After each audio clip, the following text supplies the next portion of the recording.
Hey everyone, this is the ThinkEnergy podcast, and I'm your host, Dan Sege from Hydro Ottawa. Are you looking to better understand the fast-changing world of energy?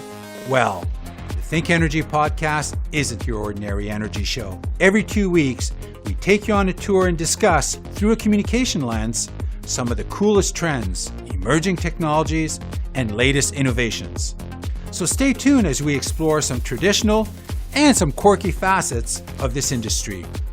This is the ThinkEnergy podcast.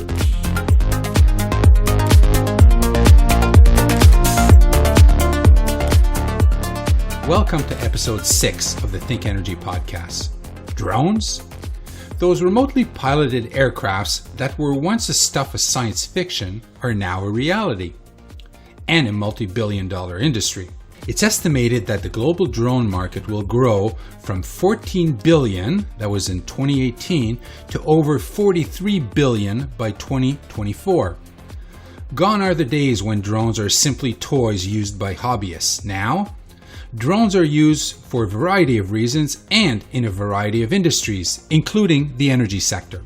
The business case for drones is impressive across the energy sector, but some say the adoption rate has been slow to take off. So here's today's big question. How can drones help the energy sector showcase how dynamic its industry really is? In this episode of ThinkEnergy, we'll chat with a drone pilot and videographer that has taken visual storytelling to new heights, literally and figuratively.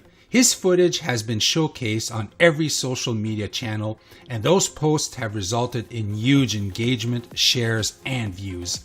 We've even seen some of those views bump into the hundreds of thousands. Pretty impressive. So let's get this interview going. My special guest today is Jake Hanna. Jake, welcome. Thanks, Dan. Thanks for having me in. Jake, I'd like to start with my first question here. How about you start telling our listeners what you do exactly? My name's Jake Hanna, and I've been working along in the energy sector for the better part of 3 years now, looking at everything from operations, which includes generating stations, solar operations, and then as well as ongoing construction and asset management activities of a major utility here in Ottawa, the only electrical utility here in Ottawa. When I first started editing 20 plus years ago, editing on a computer was a big deal. 1 gigabyte of hard drive space was $1,000. Now it's $1. So you can see these huge computers that I used to work on to get stuff out the door. Now I'm doing that stuff on my phone. So as a videographer, my principal job is what is the message and how do I get it out there?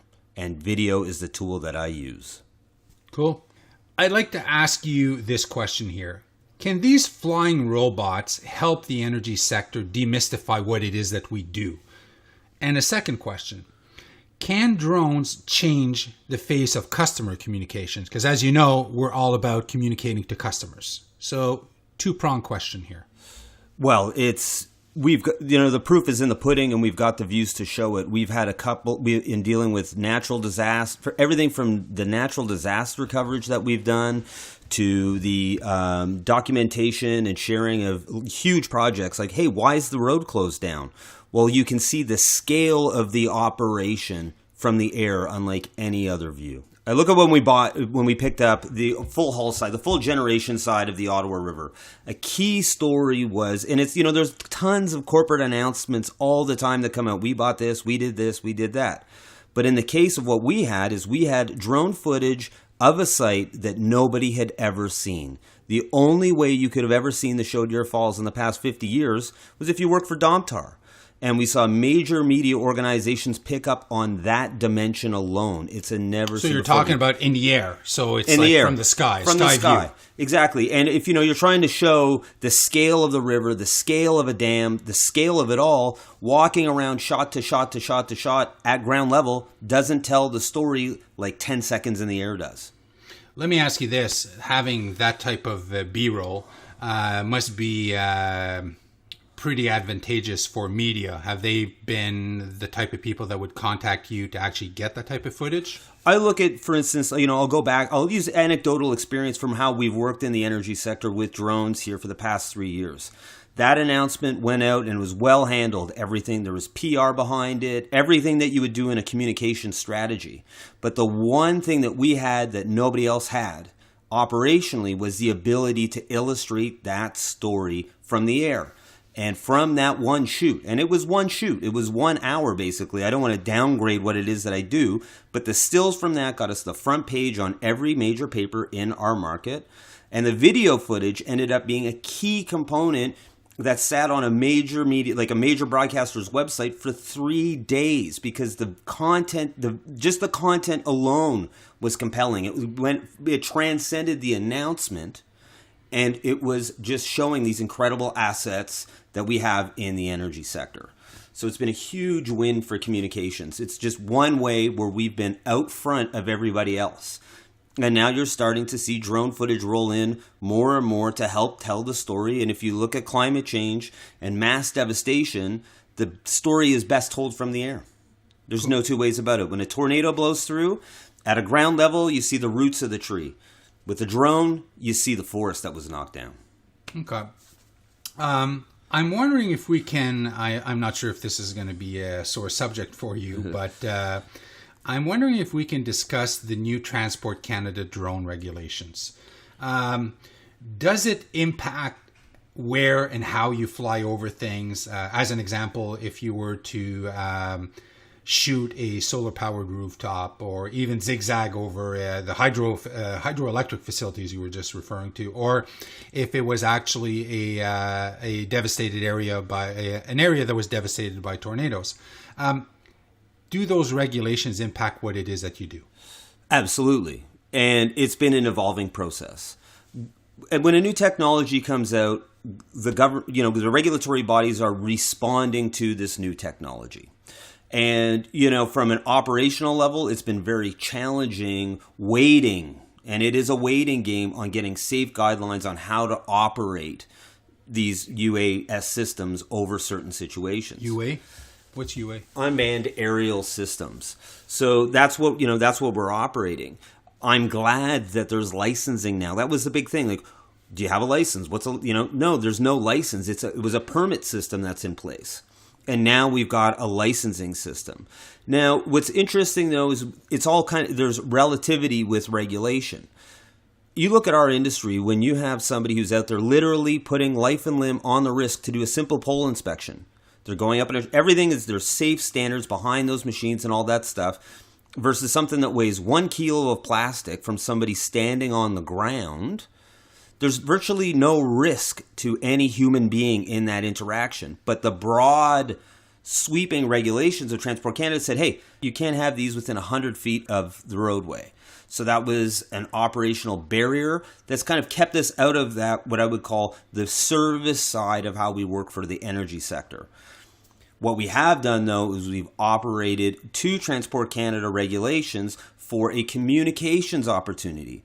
Now that we have regulations, we're going to start to see how this is going to grow in the day-to-day operations of the organization. Basically, this was one beautiful, shiny, metallic object that opened up a lot of opportunity for us. But in the future, moving forward, there will be a lot more practical applications based around the regulations that are in place now.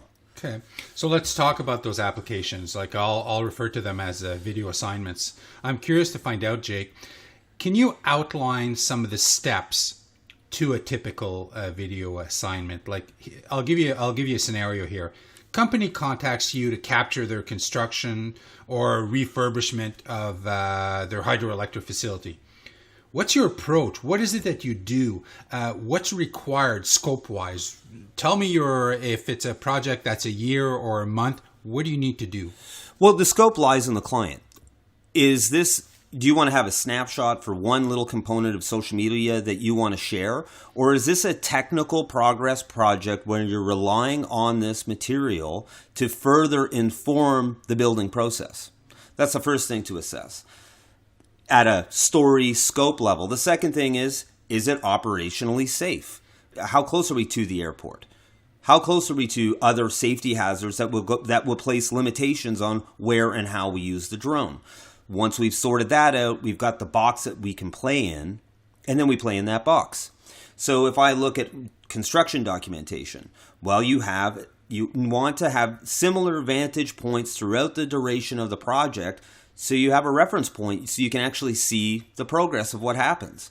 And you always have to look at it through the lens of how is this going to be used from a marketing communications perspective, and how is this going to be used on a technical operation level. That is really important in an industry like this, because there can be 2 wins out of every shoot, where you can go out and get that 6 shots that showcases the new line that you're running in your town, that communicates to your customer, look at the infrastructure investment that we're making. And then on the operational side of it, they can see how the project is actually progressing from a technical level to make sure all milestones are there. But, it's like everything else in this industry. The number one question is it safe? Okay. And I don't rely just on regulations to guide me. I rely on common sense. Final question here for you, Jake. Can you share with our listeners examples of how drones have or will improve efficiencies, speed, and, like what you were just talking about, safety? It's a set of eyes. And the eyes that you have in the sky are faster, easier, and more consistent in their ability to get that information out and get it out quickly, and most importantly, being accessible as well too, because paper reports can get buried and disappear very quick. The old cliche: a picture is worth 1,000 words, a video is worth 1,000,000 words. So being able to get out front, get the stories that you need for social and communicating to your customers, but on the technical side of things, how is this project developing? Oh, let's look back. We've run into an operational problem here. What happened October 4th, 2019? Oh, we've got the drone shot here. There's the deficiency. This is how we address it, and this is how we address it quickly. When you're looking at just going to customers' backyards, okay, how often are we going to this customer's backyard? You can send an operator out, and he can do a full scan of that area, and you know exactly where the tree trim guys have to go. And when you're looking at how is it progressing, Google Maps updates, but this is your own kind of personal Google Maps, if you will, on site-specific work. So you have information at the ready very quickly.